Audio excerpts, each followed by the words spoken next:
വെള്ളാപ്പള്ളി നടേശന് വീണ്ടും തിരിച്ചടി കിട്ടിയിട്ടുണ്ട്. അതായത് താൻ ഉൾപ്പെടെയുള്ള SNDP ഭാരവാഹികളെ അയോഗ്യരാക്കിക്കൊണ്ട് ഹൈക്കോടതി സിംഗിൾ ബെഞ്ച് ഒരു എന്താ പറയുന്നത് ഉത്തരവ് പുറപ്പെടുവിച്ചു. ഇതിനെതിരെ വെള്ളാപ്പള്ളി ഒരു അപ്പീൽ പോയി. അതായത് ഇത് സ്റ്റേ ചെയ്യണമെന്ന് പറഞ്ഞിട്ട് വെള്ളാപ്പള്ളി ഒരു അപ്പീൽ പോയി. അതിപ്പം ഡിവിഷണൽ ബെഞ്ചും തള്ളിയിട്ടുണ്ട്. അപ്പം അങ്ങനെ വെള്ളാപ്പള്ളിക്ക് തിരിച്ചടിയാണ് കഴിഞ്ഞ കുറച്ച് എനിക്ക് തോന്നുന്നു ഇപ്പോൾ ഒരു 10 ദിവസമായിട്ടല്ലേ ഇങ്ങനെ തിരിച്ചടി കിട്ടിക്കൊണ്ടേയിരിക്കാം. ഫെബ്രുവരി മുതൽ തുടങ്ങിയതാണ്. ഫെബ്രുവരി മുതൽ എന്ന് വെച്ചാൽ അടുത്ത സമയത്തായിട്ട് പുള്ളിക്ക് ഇങ്ങനെ നിരന്തരം ഇത് തന്നെയാണ് അവസ്ഥ. ഇതുകൊണ്ട് വെള്ളാപ്പള്ളിക്ക് എന്തെങ്കിലും മാറ്റം വരുമെന്ന് വലിയ പ്രതീക്ഷയൊന്നുമില്ല. പക്ഷെ ഇനി അടുത്ത സ്റ്റെപ്പ് എന്തായിരിക്കും വെള്ളാപ്പള്ളിയുടെ? സത്യത്തിൽ വെള്ളാപ്പള്ളിയുടെ കാലം കഴിഞ്ഞു എന്ന് തന്നെ പറയേണ്ടി വരും. എന്തുകൊണ്ടാണെന്ന് ചോദിച്ചാൽ ജനങ്ങൾക്കും ഇവിടുത്തെ നിയമ സംവിധാനത്തിനും ഒക്കെ കാര്യങ്ങൾ ബോധ്യപ്പെട്ടു എന്നുള്ളതാണ്. അതായത് ഇതൊക്കെ ഏറെക്കാലം വേണ്ടേ, 29 വർഷം, അതായത് കുറച്ചുകൂടെ അങ്ങോട്ട് നീങ്ങി കഴിഞ്ഞാൽ 30 വർഷം സെലിബ്രേറ്റ് ചെയ്യാനിരിക്കുകയാണ്. അതായത് ഇവിടെ പിന്നെ SNDP യോഗത്തിൻ്റെ ജനറൽ സെക്രട്ടറി എന്ന് പറയുന്ന ഒരു സ്ഥാനത്ത് അദ്ദേഹം ഇരിക്കുന്നതിന് 30 വർഷം പൂർത്തീകരിക്കുക, 3 പതിറ്റാണ്ട് എന്ന് പറയുന്നൊരു കാലം. ഈ 3 പതിറ്റാണ്ട് എന്ന് പറഞ്ഞാൽ ഇതുവരെ നമ്മൾ ആലോചിച്ച് നോക്കിക്കഴിഞ്ഞാൽ അതൊരു കമ്പനി ആക്ട് പ്രകാരം പൊയ്ക്കൊണ്ടിരിക്കുന്ന ഒരു സംഘടനയാണ് ശരിക്കും SNDP യോഗം എന്ന് പറയുന്നത്. അപ്പോൾ അത് കേന്ദ്ര നിയമങ്ങളുമായിട്ട് ബന്ധപ്പെട്ടുകൊണ്ട് നിൽക്കുന്നതാണ്. അപ്പോൾ 3 വർഷത്തിൽ കൂടുതൽ ഒരു കമ്പനിയുടെ റിട്ടേൺസ് സമർപ്പിച്ചില്ല എങ്കിൽ സ്വാഭാവികമെന്നോണം അത് അതിൻ്റെ ബോർഡ് അംഗങ്ങൾക്ക് അയോഗ്യത കൽപ്പിക്കുക എന്ന് പറയുന്ന ഒരു നിയമമുണ്ട്. ഇതൊക്കെ കൃത്യമായി അവതരിപ്പിക്കപ്പെട്ട ഒരു കാര്യം തന്നെയാണ്. ഈ കഴിഞ്ഞ 30 വർഷക്കാലം എന്ന് പറഞ്ഞു കഴിഞ്ഞാൽ ഇവിടെ നമുക്കറിയാം, ഇവിടെ ഈഴവരാതി പിന്നോക്ക സമുദായങ്ങൾ നിരവധി പേരുണ്ട്. ഇവിടെ അദ്ദേഹം ഈ SNDP യോഗത്തിൻ്റെ സംസ്ഥാന ജനറൽ സെക്രട്ടറി എന്നുള്ള പദത്തിലിരിക്കുന്നു. എന്തിനാണ് SNDP യോഗം എന്ന് പറയുന്നൊരു സംഘടന ഇവിടെ ഉണ്ടായത് എന്നൊരു വലിയ കാര്യം നമ്മുടെ എല്ലാവരുടെയും ഉള്ളിലുണ്ട്. നാളിതുവരെയായി ഏതെങ്കിലും ഒരു തെരഞ്ഞെടുപ്പ് പ്രക്രിയയിൽ ഞങ്ങളുടെ സ്ഥാനാർത്ഥി എന്ന് പറഞ്ഞുകൊണ്ട് ഒരു സ്ഥാനാർത്ഥിയെ ഉയർത്തിക്കാട്ടാൻ വെള്ളാപ്പള്ളി നടേശനെ പോലെ ഒരാൾക്ക് കഴിഞ്ഞിട്ടുണ്ടോ? നമ്മൾ പരിശോധിക്കേണ്ട ഒരു കാര്യമാണ്. വെള്ളാപ്പള്ളി നടേശൻ ആളിനെ ഞങ്ങളുടെ സ്ഥാനാർത്ഥിയാണ് എന്ന് പറയുന്ന തരത്തിലേക്ക് അവിടെ നിന്നുകൊണ്ട് ഒരു വിലപേശൽ എങ്കിലും നടത്താമായിരുന്നു. അതായത് ഞങ്ങൾക്ക് പ്രാതിനിധ്യം നൽകുന്നവർക്ക് ഞങ്ങൾ സ്ഥാനം കൊടുക്കും. ഈ തെരഞ്ഞെടുപ്പ് കാലഘട്ടത്തിൽ ഏറ്റവും കൂടുതൽ ചർച്ച ചെയ്യപ്പെടേണ്ട വിഷയം അത് തന്നെയാണെന്നേ. SNDP യോഗത്തിൽ അദ്ദേഹത്തെ അയോഗ്യത കൽപ്പിച്ചത് അദ്ദേഹത്തിന്റെ കയ്യിരിപ്പ് കൊണ്ടാണ് നമുക്കറിയാം. അപ്പോൾ ഇങ്ങനെ ഈ ഒരു കാര്യത്തിൽ എവിടെയെങ്കിലും വെള്ളാപ്പള്ളി നടേശൻ ഒരു രാഷ്ട്രീയ പാർട്ടികൾക്കിടയിൽ ഒരു സമ്മർദ്ദം ചെലുത്തൽ ഏതെങ്കിലും ഒരു കാലഘട്ടത്തിൽ ഉണ്ടായിട്ടുണ്ടോ? ഇല്ല. അതേസമയം തൻ്റെ ആവശ്യങ്ങൾ, അതായത് പിണറായി വിജയനെ ഈ കഴിഞ്ഞ കാലങ്ങളിലെല്ലാം പിണറായി വിജയൻ എന്ന് പറയുന്ന മുഖ്യമന്ത്രിയെ പിന്തുണച്ചുകൊണ്ട് നടന്നു. എന്തായിരുന്നു കാര്യം? ഇങ്ങനെയൊരു തിരിച്ചടി തനിക്ക് വരാൻ പോകുന്നുവെന്നും ഫെബ്രുവരി മാസത്തിൽ, അതായത് സംസ്ഥാന തെരഞ്ഞെടുപ്പ് പൊതുതെരഞ്ഞെടുപ്പ് നടക്കുന്നതിന് തൊട്ടു മുൻപായി ഒരു തെരഞ്ഞെടുപ്പ് SNDP യോഗത്തിൽ ഉണ്ടാക്കി എടുക്കണമെന്നും ആഗ്രഹിച്ച് താൻ തന്നെ വീണ്ടും സംസ്ഥാന ജനറൽ സെക്രട്ടറി ആകണമെന്നും ബാക്കി ഭാരവാഹികളെല്ലാം ഈ പറയുന്ന തൻ്റെ പിണിയാളുകളായി മാറണമെന്നും മകനും ബാക്കിയുള്ള ഈ സോമൻ ഉൾപ്പെടെയുള്ള ആൾക്കാരും ആയിരിക്കണമെന്നും ഉറച്ച വിശ്വാസം ആർക്കുണ്ടായിരുന്നു? വെള്ളാപ്പള്ളിക്കുണ്ടായിരുന്നു. വെള്ളാപ്പള്ളി പലതവണ, അതായത് ഈ സർക്കാർ അധികാരത്തിൽ കയറിയ സമയത്തൊരെണ്ണം കൊടുത്തിരുന്നു, അത് പാളിപ്പോയി. അതിൽ ഈ പറയുന്ന ശ്രീനാരായണ സഹോദര ധർമ്മവേദിയുടെ സംസ്ഥാന general secretary south Indian R വിനോദും അതോടൊപ്പം അദ്ദേഹത്തിന്റെ ആൾക്കാരെല്ലാം കൂടെ ചേർന്നുകൊണ്ട് അതിനെതിരെ നിയമയുദ്ധം നടത്തി. അന്നും അദ്ദേഹം മത്സരിക്കാൻ ഇറങ്ങിയ സൗത്ത് ഇന്ത്യൻ ആർ വിനോദും അതോടൊപ്പം തന്നെ അദ്ദേഹത്തിന്റെ പാനലിൽപ്പെട്ട ഒരു 3-4 പേരും ഉണ്ടായിരുന്നു. അപ്പോൾ അവർക്കൊക്കെ ശരിക്കും പറഞ്ഞാൽ അവരുടെ നോമിനേഷൻ ഇപ്പം അപ്രൂവ്ഡ് ആണ്. എന്ന് വെച്ചാൽ അവർ ക്വാളിഫൈഡ് ആയിട്ട് നിൽക്കുന്ന ആൾക്കാരാണ്. അതാണ് ആ കാര്യം. ഈ പറയുന്ന സൗത്ത് ഇന്ത്യൻ ആർ വിനോദും അദ്ദേഹത്തിന്റെ പാനലിൽ ഉള്ളവർക്ക് ഇപ്പോഴും അപ്രൂവൽ ഉണ്ട്. അവർക്ക് മത്സരിക്കാൻ യോഗ്യതയുള്ള മത്സരാർത്ഥികൾ തന്നെയാണ്.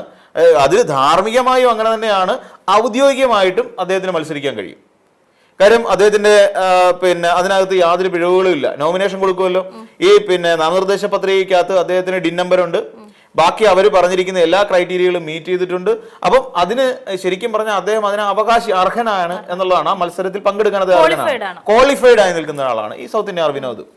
അപ്പോൾ അദ്ദേഹവുമായി ബന്ധപ്പെട്ടുകൊണ്ട് അദ്ദേഹം പിന്നീട് അതിന്റെ നിയമയുദ്ധത്തിന് പോകുന്നു. ആ നിയമയുദ്ധത്തിന് ഇടയ്ക്ക് വെച്ചിട്ട് വീണ്ടും 2021 തുടങ്ങി വീണ്ടും, അതായത് ഈ സർക്കാർ അധികാരത്തിൽ കയറിയതിനു ശേഷം വീണ്ടും സർക്കാർ അധികാരത്തിൽ ഇറങ്ങാൻ തുടങ്ങുന്ന സമയം, അത് ഓൾറെഡി കോടതി അറിയാതെ ഇനി ഒരു തെരഞ്ഞെടുപ്പ് വിജ്ഞാപനം പുറപ്പെടുവിക്കരുത് എന്ന് കോടതിയുടെ നിർദ്ദേശം നിലനിൽക്കുന്ന സാഹചര്യം. ഈ സാഹചര്യത്തിൽ വീണ്ടും, അതായത് ഇവിടുത്തെ സർക്കാർ അധികാരം ഒഴിയുന്ന ആ സമയത്ത് ഫെബ്രുവരി മാസത്തിൽ അദ്ദേഹം വീണ്ടും ഒരു ഇലക്ഷൻ വിജ്ഞാപനം വെള്ളാപ്പള്ളി പുറപ്പെടുവിക്കുന്നു. ഫെബ്രുവരി മാസത്തിൽ ആരും അറിയാതെ, നോമിനേഷൻ പ്രക്രിയ പോലും പൊതുജനം അറിയാത്ത രീതിയിൽ വളരെ വേഗം തീർപ്പാക്കാൻ വേണ്ടി നിൽക്കുന്ന സാഹചര്യമായിരുന്നു ഇത്. അപ്പോൾ വീണ്ടും ഈ പറയുന്ന കേസിന് വാലിഡിറ്റി ഉണ്ട്. അതിനെയും കോടതിയിൽ ചലഞ്ച് ചെയ്യാനായിട്ട് ഈ ശ്രീനാരായണ സഹോദര ധർമ്മവേദിയുടെ പ്രവർത്തകർ ഇറങ്ങി. എസ്പെഷ്യലി ഞാൻ നേരത്തെ സൂചിപ്പിച്ച അതിന്റെ general secretary South India R Vinod ഉൾപ്പെടെയുള്ളവർ അതിനകത്തേക്ക് രംഗത്തേക്ക് ഇറങ്ങി. ഇളമ്പടത്ത് രാധാകൃഷ്ണൻ, അതോടൊപ്പം തന്നെ കണ്ടല്ലൂർ സുധീർ, ഇവരെല്ലാം കൂടെ ചേർന്നിട്ട് വീണ്ടും അതിലേക്ക് പോവുകയാണ്. അങ്ങനെ പോയി കഴിഞ്ഞപ്പോൾ അവിടെ വീണ്ടും അയോഗ്യത കൽപ്പിച്ചു. അതായത് ഇനി ആ തെരഞ്ഞെടുപ്പ് നടത്താൻ പാടില്ല എന്ന് പറഞ്ഞുകൊണ്ട് തന്നെയല്ല, വെള്ളാപ്പള്ളിക്ക് ഡിൻ നമ്പർ ഇല്ല. വെള്ളാപ്പള്ളിയുടെ സാനുമാഷായിരുന്നു. മിക്ക സാനുമാഷ് ഇപ്പൊ സാനുമാഷ് കൊടുത്ത കേസിന്റെ പിന്നിലാണ്, അല്ലെങ്കിൽ അതുമായി ബന്ധപ്പെട്ടിട്ടാണ് വീണ്ടും ഇപ്പൊ ഈ കോടതി പോയിട്ട് സ്റ്റേ മേടിക്കാനായിട്ട് പോയിട്ട് വീണ്ടും പണി കിട്ടി വന്നത്. ഈ സിംഗിൾ ബെഞ്ച് സാനുമാഷിന്റെ പരാതിയുടെ പുറത്താണ്, ഹർജിയുടെ പുറത്താണ് അദ്ദേഹത്തിന് ഈ വെള്ളാപ്പള്ളിക്ക് അവിടെ ഇത് നൽകിയത്, അയോഗ്യത കൽപ്പിച്ചത്. അപ്പം ഇതെന്താ ഹൈക്കോടതിയുടെ പരിഗണനയിൽ അല്ലെങ്കിൽ നിയമപരിധിയിൽ വരുന്നതല്ല എന്നും ഇത് പുറത്താണ്, അതിന്റെ പിന്നെ അതിന് ആ അധികാര പരിധിക്ക് പുറത്താണ് എന്ന് കാണിച്ചുകൊണ്ടാണ് ഇപ്പൊ കൊടുത്തിരിക്കുന്നത്. അതുകൊണ്ട് സിംഗിൾ ബെഞ്ചിന്റെ വിധി സ്റ്റേ ചെയ്യണം, അയോഗ്യത കൽപ്പിച്ച ആ വിധി സ്റ്റേ ചെയ്യണമെന്നാണ് വെള്ളാപ്പള്ളിയുടെ ആവശ്യം. ആക്ച്വലി നമുക്ക് കേരളത്തിലുള്ള ഒരുമാതിരിപ്പെട്ട എല്ലാവർക്കും മനസ്സിലായി, വെള്ളാപ്പള്ളി നടേശൻ ധാർമ്മികമായി അതിന് പിന്നെ യോഗ്യതയുള്ള ഒരാളല്ല, ഇത് നിയമപരമായി യോഗ്യതയുള്ള ഒരുത്തരൊന്നുമല്ല. അപ്പൊ ധാർമ്മികത എന്ന് പറയുന്ന ഒരു കാര്യം എപ്പോഴും ഉണ്ടല്ലോ. ഞാൻ ഇതിന് പറഞ്ഞിട്ടുണ്ട്, ഒരാൾ ക്വാളിഫൈഡ് ആവുന്നതിന് പിന്നെ രണ്ട് തരത്തിലാണ്, ധാർമ്മികമായിട്ടും നിയമപരമായിട്ടും എന്ന് പറയുന്ന രണ്ട് തലങ്ങളുണ്ട്. ഇതിലൊട്ട് ധാർമ്മികമായിട്ടും ഇല്ല, നിയമപരമായിട്ടും ക്വാളിഫൈഡ് അല്ല ആള്. അപ്പൊ അതേസമയം നമ്മൾ ഇപ്പുറത്തെ സൈഡിലേക്ക് നോക്കിക്കഴിഞ്ഞാൽ ഇപ്പൊ ശ്രീനാരായണ സഹോദര ധർമ്മവേദിയിൽ നമ്മളെടുത്ത് പരിഗണിച്ച് നോക്കിയുള്ളൂ. ശ്രീനാരായണ സഹോദര ധർമ്മവേദി മാത്രമല്ല, SNDP യോഗത്തെ സംരക്ഷിക്കാൻ വേണ്ടിയിട്ട് നിരവധി സംഘടനകൾ ഇപ്പോൾ ഉണ്ട് നിലവിൽ. കാര്യം SNDP യോഗം എന്ന് പറയുന്ന ഇപ്പൊ കൊല്ലത്ത് കഴിഞ്ഞ ദിവസം ഒരു ശക്തി പ്രകടനം അല്ലെങ്കിൽ ഒരു ആഹ്ലാദ പ്രകടനം നടത്തിയിരുന്നു. ഈ ആഹ്ലാദ പ്രകടനത്തിൽ പങ്കെടുത്ത് ശ്രീനാരായണ സഹോദര ധർമ്മവേദി മാത്രമല്ല, അതിനോടൊപ്പം കുറച്ച് സംഘടനകൾ കൂടി ചേർന്നുണ്ട്. അപ്പോൾ ഒന്ന് ആലോചിച്ച് നോക്കിയോളൂ, ഈ വെള്ളാപ്പള്ളി എന്ന് പറയുന്ന ഈ ഒരു പിന്നെ എന്താ നീരാളിപ്പിടുത്തത്തിൽ നിന്ന് സംഘടനയെ രക്ഷിച്ചെടുക്കുക എന്ന ഉദ്ദേശത്തോടു കൂടി പ്രവർത്തിക്കുന്ന എത്രയധികം ആളുകളുണ്ട് എന്ന് ആ ഒരു ആഹ്ലാദ പ്രകടനത്തിൽ നിന്ന് മാത്രമേ നമുക്ക് മനസ്സിലാവൂ. ഇതാണ് അതിന്റെ ഒരു ഏറ്റവും പ്രധാനപ്പെട്ട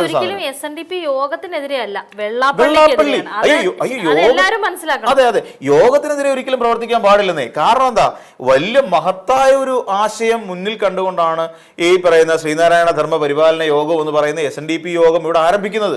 ശ്രീനാരായണ ഗുരുദേവനാണ് ആരംഭിക്കുന്നത്. അപ്പൊ അദ്ദേഹത്തിന്റെ മുന്നിൽ ഒരുപാട് ആശയങ്ങളുണ്ട്. എന്തിനു വേണ്ടിയാണ് ഈഴവരാതി പിന്നോക്ക വിഭാഗങ്ങളെ എല്ലാ തരത്തിലും പിന്നോട്ട് നിൽക്കുന്ന അവരെ മുന്നിലേക്ക് കൊണ്ടുവരിക എന്നുള്ള ലക്ഷ്യമായിരുന്നു എൻ്റെ പിന്നിലുണ്ടായിരുന്നത്. അതൊരു സാമൂഹ്യ പരിവർത്തനത്തിന് വേണ്ടിയിട്ട്, സമൂഹത്തിൽ വലിയ മാറ്റങ്ങൾ സൃഷ്ടിക്കുന്നതിന് വേണ്ടിയിട്ട് തന്നെയാണ് അദ്ദേഹം അങ്ങനെ ഒരു സംവിധാനം കൊണ്ടുവരുന്നത്, അല്ലെങ്കിൽ ആ ഒരു സംഘടനയ്ക്ക് രൂപം നൽകുന്നത്. എന്നാൽ പിന്നീട് ഇങ്ങോട്ട് നമ്മൾ കാണുന്ന വെള്ളാപ്പള്ളി ഒരു 30 വർഷക്കാലമായി അതിന്റെ എല്ലാ, അതായത് എന്തിനു വേണ്ടിയിട്ടാണോ ആ ഒരു യോഗം രൂപം കൊണ്ടത്, അതിന്റെ എല്ലാ ധാർമ്മികമായ ഉത്തരവാദിത്തങ്ങളിൽ നിന്നും വ്യതിചലിച്ചു പോകുന്ന ഒരു സംവിധാനമായി അതിന്റെ സംസ്ഥാന ജനറൽ സെക്രട്ടറി മാറുന്ന കാഴ്ചയാണ് നമ്മൾ കണ്ടത്. അപ്പോൾ അങ്ങനെയുള്ള ഒരാളെ ആവശ്യമുണ്ടോ? ധാർമ്മികമായി യോഗ്യതയില്ല, അതോടൊപ്പം തന്നെ നിയമപരമായി യോഗ്യതയില്ലാത്ത ഒരാൾ അവിടെ തുടരേണ്ട ആവശ്യമില്ല. അപ്പൊ ഈ ഒരു കേസ് അവിടെ കൊണ്ട് കൊടുത്ത സമയത്ത് തന്നെ ആ ഹർജി ഉടനെ സ്റ്റേ ചെയ്യുക എന്ന് പറയുന്ന ഹർജി തള്ളി. എന്തിന്റെ ആവശ്യം, എന്താവശ്യത്തിലാണ് ഞങ്ങൾ തള്ളേണ്ടത് എന്നാണ് കോടതി ചോദിക്കുന്നത്. അപ്പോൾ അല്ലെങ്കിൽ അത് സ്വീകരിക്കേണ്ട ആവശ്യമില്ല. അത് ഓൾറെഡി ആ സിംഗിൾ ബെഞ്ചിന്റെ ഉത്തരവ് ശരിവെച്ചു. അതാണ് സംഭവിച്ചത്. അപ്പം നമ്മൾ ഇനിയിപ്പോൾ ഉയർന്നു വരേണ്ടത്, സത്യത്തിൽ ഇനി SNDP യോഗത്തിലേക്ക് വരേണ്ടത് നല്ല കൂട്ടുത്തരവാദിത്വമുള്ള അതിശക്തമത്തായ, അല്ലെങ്കിൽ ഈ പറയുന്ന ഈ യോഗത്തെ മുന്നിലേക്ക് ധാർമ്മികമായി നയിക്കാൻ ശേഷിയുള്ള, അവർ നിയമപരമായി ഇപ്പം ഓൾറെഡി അവർ നിയമപരമായി പിന്നെ യോഗ്യരാണ് എന്നുള്ള കാര്യം നമുക്ക് എല്ലാവർക്കും അറിയാം. ധാർമ്മികമായി ധാർമ്മിക യോഗ്യത അവർക്കുണ്ട്. ഈ പറയുന്ന എനിക്ക് നമുക്ക് എല്ലാവർക്കും അറിയുന്ന പോലെ ശ്രീനാരായണ സഹോദര ധർമ്മവേദിയുടെ സംസ്ഥാന ജനറൽ സെക്രട്ടറി ആയിരിക്കുന്ന സൗത്ത് ഇന്ത്യ ആർ വിനോദിനെ സംബന്ധിച്ചിടത്തോളം അദ്ദേഹം ധാർമ്മികമായും അല്ലാന്നുണ്ടെങ്കിൽ ഇതിനു മുമ്പ് ഞാൻ പറഞ്ഞ അതേ കാര്യമാണ്, നിയമപരമായും യോഗ്യതയുള്ള ഒരു വ്യക്തി തന്നെയാണ് അത് കൊണ്ടു നടക്കുക. എന്തുകൊണ്ടാണ് ധാർമ്മിക യോഗ്യത എന്ന് പറഞ്ഞത്? നമുക്ക് എപ്പോഴും ഇതിനെ SNDP യോഗത്തിന്റെ ഉദ്ദേശ ലക്ഷ്യങ്ങളെ കുറിച്ച് അദ്ദേഹത്തിന് നല്ല പാണ്ഡിത്യമുണ്ട്. അതോടൊപ്പം തന്നെ ശ്രീനാരായണ ദർശനങ്ങളെ കുറിച്ച് അദ്ദേഹത്തിന് നല്ല പാണ്ഡിത്യമുണ്ട്. അദ്ദേഹം നടത്തുന്ന പിന്നെ പല കാര്യങ്ങളും ഈ പറയുന്ന ദർശനങ്ങളിൽ നിന്ന് വ്യതിചലിക്കാത്ത രീതിയിലാണ് പലപ്പോഴും അദ്ദേഹത്തിന്റെ പിന്നെ ജീവിത രീതി പോലും അങ്ങനെയാണ്. അങ്ങനെയുള്ള ആളുകളായിരിക്കണം എപ്പോഴും ഇതിന്റെ ഈ ഒരു സംഘടനയുടെ തലപ്പത്തേക്ക് വന്നു നിന്നുകൊണ്ട് സംഘടനയെ നയിക്കേണ്ടത്. അപ്പോൾ അല്ലാതെ പിന്നെ ഈ വെള്ളാപ്പള്ളി നടേശനെ പോലുള്ള ഗുരുദേവൻ പറഞ്ഞ കള്ളുകച്ചവടം നടത്തരുത്, അല്ലെങ്കിൽ ഈ പിന്നെ ചെത്തരുത്, കുടിക്കരുത്, കൊടുക്കരുത് എന്ന് പറയുന്ന പിന്നെ ഒരു ആശയം മുന്നോട്ട് വെച്ചിരിക്കുന്ന ഗുരുദേവന്റെ ചിത്രത്തിന് മുന്നിൽ അവിടെ കൊണ്ടുവന്നിട്ട് കള്ളൊഴിച്ച് വെച്ചിട്ട് കച്ചവടം നടത്തിക്കൊണ്ടിരിക്കുന്ന വെള്ളാപ്പള്ളി നടേശനെ പോലെ കള്ളുകച്ചവടക്കാരന് എങ്ങനെ ധാർമ്മികമായ അതിന്റെ ഉത്തരവാദിത്വം ഉണ്ടാവും, അല്ലെങ്കിൽ യോഗ്യത ഉണ്ടാവും? ഒരു ജാതി ഒരു മതം ഒരു ദൈവം മനുഷ്യനെ എന്ന് പറഞ്ഞ പിന്നെ ഗുരുദേവന്റെ ആശയം വലിയൊരു ആശയം നമ്മുടെ എല്ലാവരുടെ മുന്നിലുണ്ട്. അത് ജാതി മതാതി ചിന്തകൾക്കപ്പുറത്തേക്ക് അല്ലെങ്കിൽ ഈ ലോകത്തിന്റെ നാനാ ഭാഗങ്ങളിലേക്കും ആ ഒരു ചിന്ത പ്രസരിച്ചുകൊണ്ടിരിക്കുന്ന കാലമാണെന്ന് പറയേണ്ടി വരും. ആ കാലഘട്ടത്തിൽ പോലും ഇന്ന് നമ്മുടെ സംസ്ഥാനത്തിനകത്തുള്ള ഏറ്റവും വലിയ മതേതര സംസ്ഥാനം അല്ലെങ്കിൽ നാട് എന്ന് പറയുന്നത് നമ്മുടെ കേരളമാണെന്നേ, ആ കേരളത്തിലെ ഒരു വിഭാഗം ജനങ്ങളെ കുറിച്ച് മോശമായി പരാമർശിക്കുക, ഒരു നാടിനെ മോശമായി പരാമർശിക്കുക, ഇത് ചെയ്യുന്ന അദ്ദേഹം ധാർമ്മികമായി എന്ത് ഉത്തരവാദിത്വമാണ് അദ്ദേഹത്തിനുള്ളത്? ഒരു ഉത്തരവാദിത്വം ഇല്ല. അപ്പം ഇവിടെ മറ്റൊരു കാര്യം കൂടെ, ഈ പറയുന്ന സർക്കാരുകളെ കൂട്ടുപിടിച്ചുകൊണ്ട് അതിന്റെ ഞാൻ പറഞ്ഞില്ലേ, ആ സർക്കാർ മാറുന്നതിന് മുൻപായി തെരഞ്ഞെടുപ്പ് നടത്തി വീണ്ടും തനിക്ക് അധികാരത്തിൽ വരാൻ വേണ്ടിയിട്ട് നടത്തിയ ഒരു കുൽസിത പ്രവൃത്തിയായിരുന്നു അത്. എന്നിട്ട് ഇതിന്റെ പിന്നിൽ എന്താ ചെയ്തത്? അപ്പോൾ അതിനു വേണ്ടിയിട്ട് ഇദ്ദേഹം നടത്തിയ ഒരു പൊളിറ്റിക്കലായിട്ടുള്ള ഒരു തടവലാണ് അല്ലെങ്കിൽ ഈ സൂചിപ്പിക്കലാണ് പിണറായി വിജയനെ കുറിച്ച് നല്ലത് മാത്രം പറയുക. അപ്പം ഇതിന് പിന്നെ ആരെ എതിർത്തു? ഇദ്ദേഹത്തെ എതിർത്തു, നമ്മുടെ വി ഡി സതീശനെ എതിർത്തു. വി ഡി സതീശനെ ചൊരുത്തവളയെന്ന് വരെ അദ്ദേഹം വിളിച്ചു. അപ്പൊ ഇങ്ങനെയൊക്കെ വിളിച്ച് ഇവരെല്ലാം പിന്നെ ഈ തലത്തിലേക്ക് കൊണ്ടുപോയി പിണറായി എങ്ങനെ ഊട്ടി സൂചിപ്പിക്കുകയായിരുന്നു. ഇപ്പോഴാണ് കോടതി ഇടപെട്ടുകൊണ്ട് ഇങ്ങനെ നീക്കം നടത്തിയത്. ഇനിയിപ്പം പിന്നെ വെള്ളാപ്പള്ളി കൈയും കാലിട്ട് അടിക്കുകയാണ്. കാര്യം എന്താ, ഇനി ഒരു ഭരണമാറ്റം കേരളത്തിൽ ഉണ്ടായാൽ നാളെ വി ഡി സതീശൻ മുഖ്യമന്ത്രി സ്ഥാനത്തേക്ക് വരുമ്പോൾ ഈ പറഞ്ഞെല്ലാം തിരിച്ചെടുക്കണ്ടേ?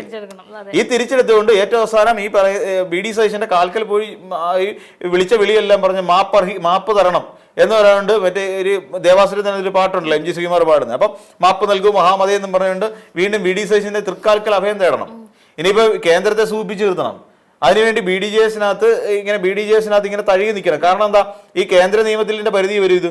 അപ്പൊ അവിടെ ഉണ്ടാവരുത്. ഇനി അതല്ല, തനിക്കെതിരായിട്ടുള്ള ഒരു കേസ് താൻ അപ്പീലുമായിട്ട് സുപ്രീം കോടതി പോയാൽ അമിത്ഷായും നരേന്ദ്രമോദിയും കൂടെ ഇടപെട്ടുകൊണ്ട് ഈ കേസ് രാജിയാക്കി ആ അപ്പീല് പിന്നെ അംഗീകരിച്ച് അദ്ദേഹത്തിന്റെ യോഗ്യത കൽപ്പിച്ച് തിരിച്ചയക്കണം.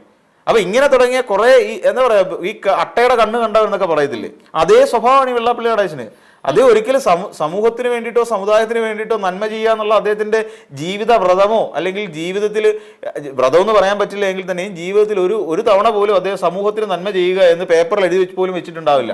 അദ്ദേഹത്തിന്റെ ഈ 90 വയസ്സ് വരെ എത്തിയിരിക്കുന്ന ഈ കാലഘട്ടത്തിൽ ഒറ്റ തവണ പോലും അത് എഴുതിയിട്ടുണ്ടാവില്ല.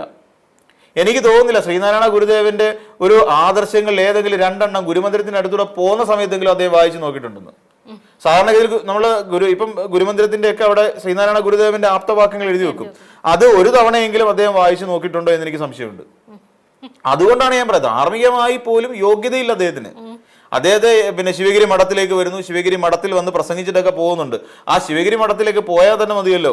അവിടെ അദ്ദേഹം നമ്മൾ എവിടെ നോക്കിയിരുന്നാലും ഗുരുദേവന്റെ ഒരു ആപ്തവാക്യങ്ങൾ, അദ്ദേഹം നമ്മുടെ സമൂഹത്തോട് എന്താണോ പറയാൻ ഉദ്ദേശിക്കുന്നത് അതെല്ലാം ആ ഭാഗങ്ങളിൽ ആലേഖനം ചെയ്ത് വെച്ചിട്ടുണ്ട്.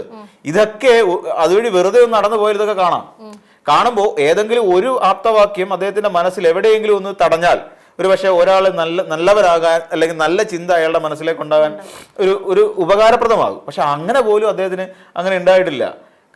നമുക്കറിയാമല്ലോ, ശാശ്വതികാനന്ദയെ പോലുള്ള സ്വാമിമാർക്ക് ഇവിടെ എന്താ സംഭവിച്ചതെന്ന് നമുക്കറിയാം. അത് കെ മഹേഷിനെ പോലുള്ള ഒരു വ്യക്തിക്ക് എന്താണ് സംഭവിച്ചതെന്ന് നമുക്കറിയാം.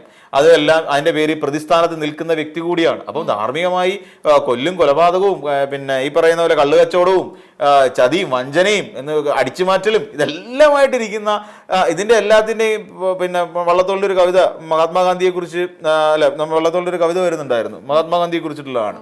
എന്ന് പറയുന്ന പോലെ എല്ലാവരുടെയും സർവ്വഗുണങ്ങളും പിന്നെ യേശുദേവന്റെ എല്ലാ ഗുണഗണങ്ങളും അതോടൊപ്പം തന്നെ ശ്രീകൃഷ്ണന്റെ സ്ഥൈര്യവും എല്ലാം ഒരുമിച്ച് ചേർന്ന് ഒത്തുചേർന്ന് ഒരാളിൽ കാണുമെങ്കിൽ ചെല്ലുവിൻ നിങ്ങളൻ ഗുരുവിൻ നികടത്തിൽ എന്നാണ് പറയുന്നത്. അപ്പോൾ അങ്ങനെ മഹാത്മാഗാന്ധിയെ കുറിച്ച് പറഞ്ഞിട്ടുള്ള ഒരു സംഭവമുണ്ട്.